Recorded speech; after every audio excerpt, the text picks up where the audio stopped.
এবার এগুলো বেটে নেব।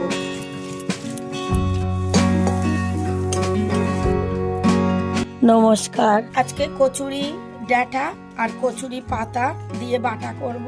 এবার কুটে নেওয়া হবে, আপনারা দেখেন।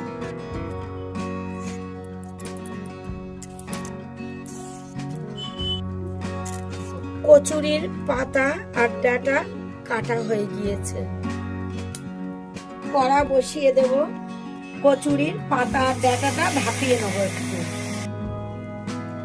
এক মুঠো কাঁচা লঙ্কা দিয়ে দেবো, এর মধ্যে কটা রসুনের কোয়া দিয়ে দেবো।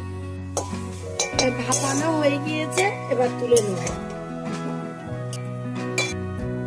এবার এগুলো বেটে নেব। 5-6টা গোলমরিচ দিয়ে দেব, এবার বেটে নেব। বাটা হয়ে গিয়েছে। কড়াইতে তেল দিয়েছি, তেলটা গরম হয়ে গিয়েছে। কালো জিরে ফোড়ন দিয়ে দিয়েছি, বাটাটা দিয়ে দেব, নুন দিয়ে দিয়েছি, হলুদ দিয়ে দিয়েছি, নাড়তে থাকবো। 10 মিনিট নেড়েছি, এবার জল শুকিয়ে গেছে, এবার নামিয়ে নেব।